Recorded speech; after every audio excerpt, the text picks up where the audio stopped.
So we're starting with the recording.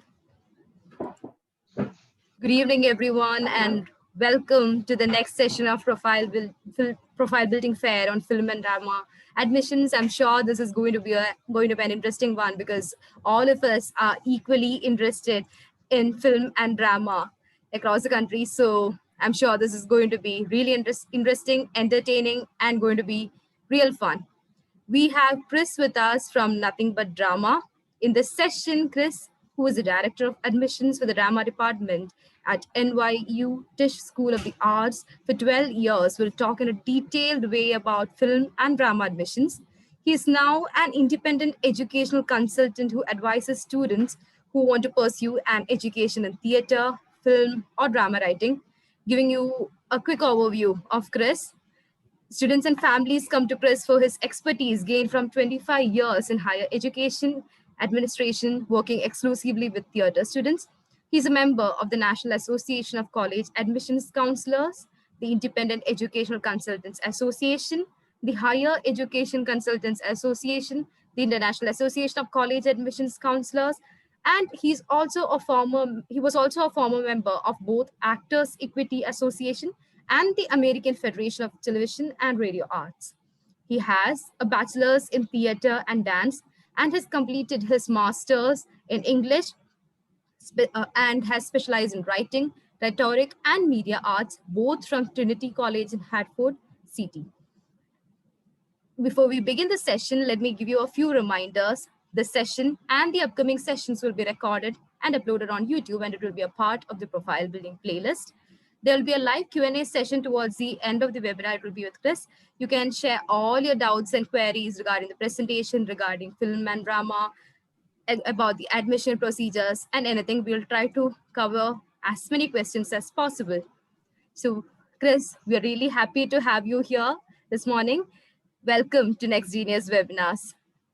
Thank you so much, Helen. I'm very excited to be here to talk about, as you said, it's the fun part of the college application if you're applying to arts colleges. I'm going to go through my slides in this little format to make sure that you can see it clearly. This is the introduction. This is what Helen said. Thank you for that wonderful introduction, Helen. You're welcome. And that's what I did. I served as the director of admissions for the drama department at NYU Tisch for all those years. So I oversaw the artistic review process, which is the audition or portfolio review process for all of the students. I saw we would have 2,000 to 3,000 students a year, and I figured out, I think I welcomed 25,000 students over the course of my time there through their artistic review. So it was a wonderful, wonderful time. Along the way, I became an independent educational consultant, and I started, as I say here, I started Nothing But Drama to do one-on-one consulting with students who are navigating the process, the artistic review process for theater programs, film programs, and dramatic writing programs. So the writing would be if you want to be a playwright or a screenwriter or a TV writer. I wanted to just today, I'll talk a little bit about how I work with students in a moment, but I wanted to let you know, what exactly is an artistic review? So it's a term that really is a broad term, and it's used basically to encompass both auditions and portfolio reviews. So if you are a performer and you're looking to study acting or musical theater, perhaps, you would have an audition. If you are a director or a designer, costume designer, sound designer, lighting, a set designer, or if you're a stage manager in theater, those would be portfolio reviews. In filmmaking, if you want to be a filmmaker, that would be a portfolio, and any of the writing programs would be portfolio reviews. So we use the term artistic review to kind of encompass those, the artistic side of the application process. And sometimes that review includes a conversation or an interview with your evaluator. So that's another piece to it, is to be able to talk about yourself and your art and what you do, and advocate in a way for yourself, to say this is what I do, this is who I am, and to see how, if you're a match for their program, basically. The artistic review process is indeed a parallel process to the college application process, and it has its own dates and deadlines to keep track of, its own requirements and guidelines to sift through, and its own materials to put together for your audition or for your portfolio. So it turns out to be twice the work for families of art students. So for the students themselves and their families who are supporting them, or your whole support team actually.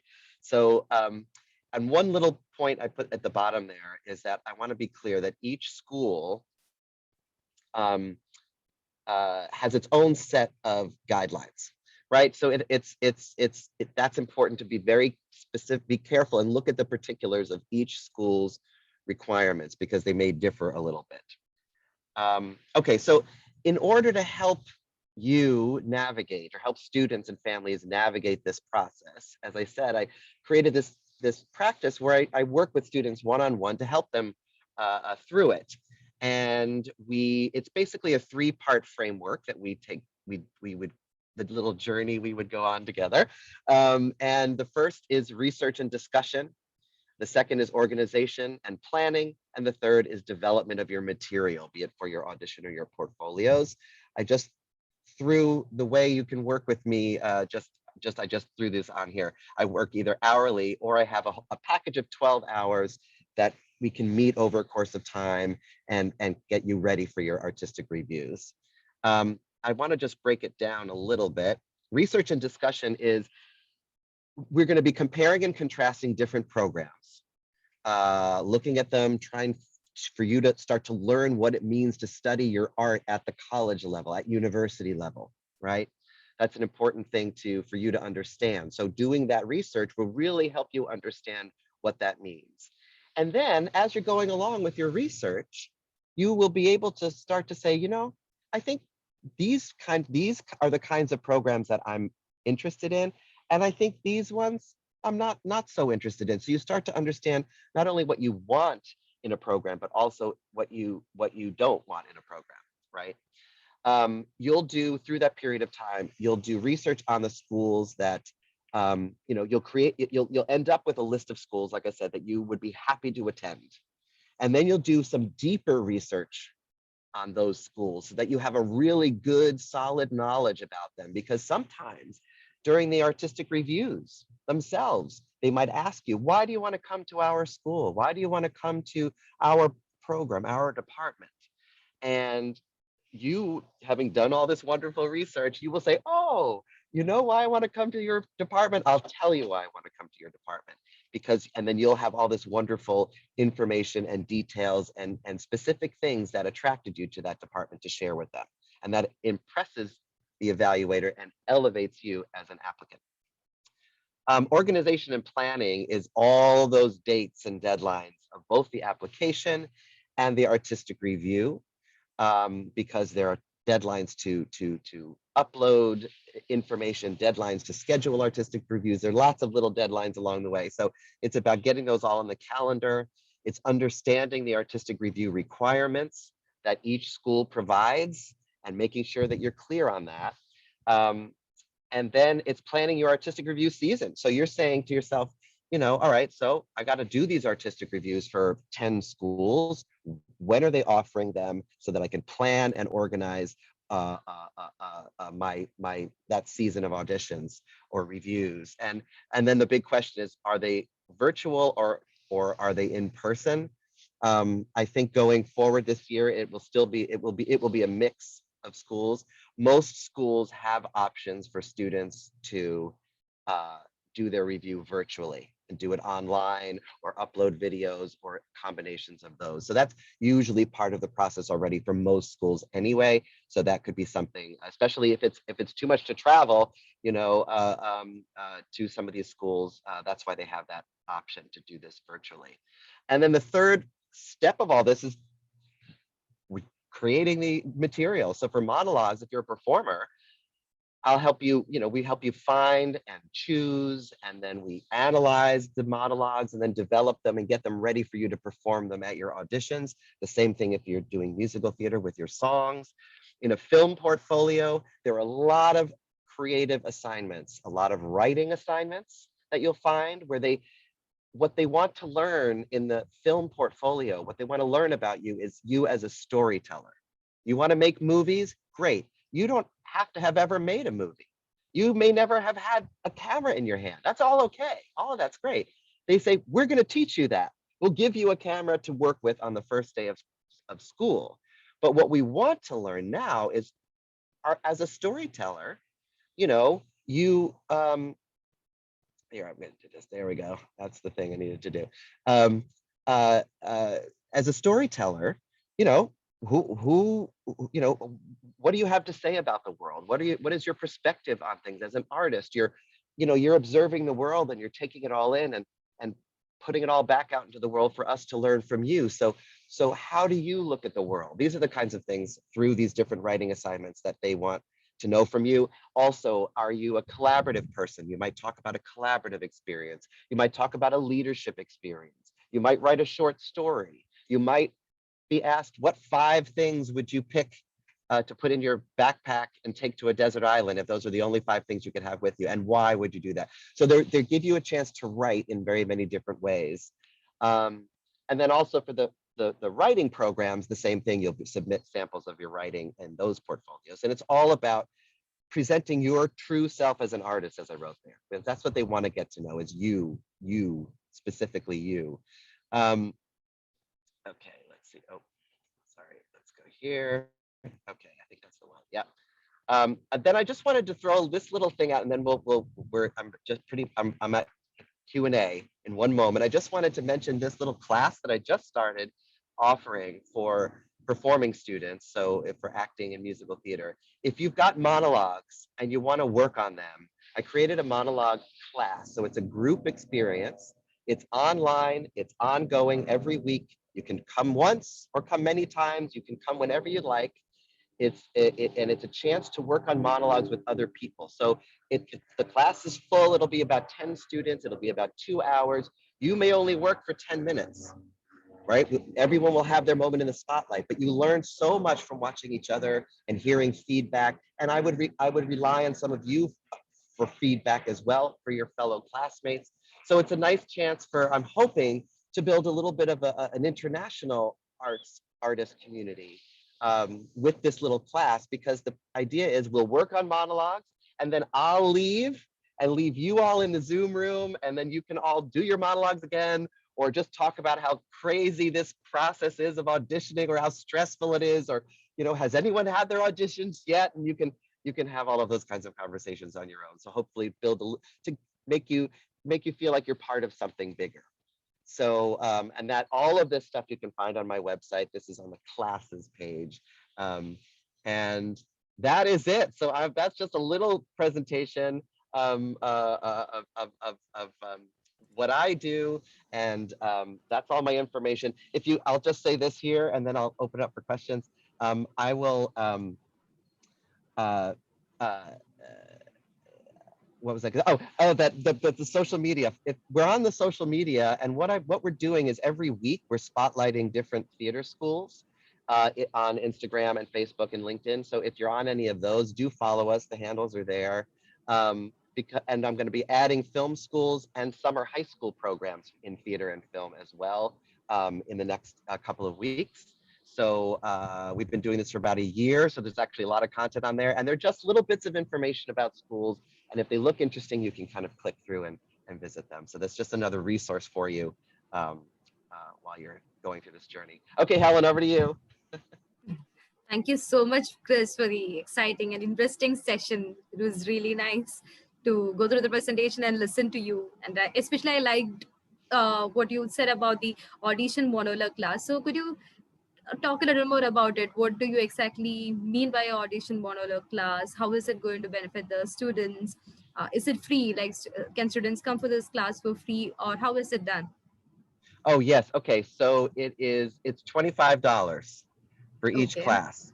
So Yeah. it's a very different model. It's modeled on professional acting classes, and many of which I've taken along the way. And you really do sit in the class, and most of the time you're watching your fellow students work and giving feedback. So it's modeled after that. So it's just $25 for each student. And it would be a 2-hour class if it's full. If it's not full, it wouldn't even be that long. We would just get through everybody and work. And Was there more to that question that I missed that I didn't answer? You answered it well. Yeah, that Okay. was the right answer. Great. So if students want to consult you or want to meet you in, I mean, like talk to you in person, is that possible? Is there some consultation fees, or are you free in Yes. providing services to the students? Yeah, so with the monologue class itself, the information's on our website, and you can just sign right up for it. Like I said, any time that you watch, they're offered on Mondays, twice a day to accommodate different time zones. And that would just be if you feel like doing a class, you can sign up for that. The consulting, it's, and I keep saying we, but it's really just me. This company, Nothing But Drama, is just me. So yeah, I'm the one you'll get. So if we work with one-on-one consulting, either if you want just an hour with me because you have a lot of questions, or if you want to work through the process. And I will say, I come to each student kind of meet you where you're at. So even though I have that framework of research and planning and development of material, if I'll just help you kind of however you need help. So you may have done a lot of research. Okay, wonderful. We'll talk about that, and then we'll move on to finding you monologues and things like that. So I'm happy to work with you wherever you're at. One other thing I should say about this is if you do choose to work with me one-on-one, I don't replace anybody that's already on your team. So your family members, your friends, your teachers, if you have a drama teacher or a voice teacher or any of that, I just join the team. So I'm just giving you another perspective as having been someone who's actually done thousands of auditions. I figured I could share my experience and knowledge with students through the one-on-one. Thank you, Chris. Chris, we And you have can, yeah. I'm just going to say yes, and that also through the website. All the information's there. If people are interested, you can schedule an initial consultation. There are buttons everywhere on the website for you to schedule one of those, and then we can chat and see what if we want to go forward from there. Okay, back to you. Yes, we have questions coming from different students. So let's take up the question of Uttara. She asks, does this artistic review include film and media studies? Yes, so any arts program, whether it's music or visual art or theater or film or writing or dance, any of those that you are going to study as a BFA, so a Bachelor of Fine Arts, which is a more intense and immersive course of study in your art form. If you are going to any of those BFA programs or conservatory programs, we call them as well, they will want to see your artistic, work and to assess your level of experience, your level of understanding, your talent. But really, it's not that you can be not so, as I said earlier, not super experienced in these art forms. But if you have a passion and you're really interested, that's what we're trying to get a sense of. So film and media studies, if it's a BFA, so if it's the BFA is training you to do this art professionally. That's the idea. That's why it's so intense, and that's why it's so often a lot more hours in studio if you're in the art studio, or you're rehearsing your musical instrument, or you're taking acting, singing, dance, movements, script analysis, scene study classes for theater, or you're taking filmmaking and cinematography classes and writing and screenwriting and all of. So if you're in that kind of a program, they will all have BFAs. If you are going to, say, a film and media studies program that's within a liberal arts setting, that would be just a Bachelor of Arts, a BA. That usually does not include an artistic review. Sometimes they say, sure, you can send us some stuff if you've got some artistic stuff, we'd love to see it. But most of the BA programs, not all, but most do not require an artistic review. Thank you so much, Chris, for the answer. Now, moving on to the question of Sanya, what if you were interested in telling stories and giving people a world and characters that make an impact on their life?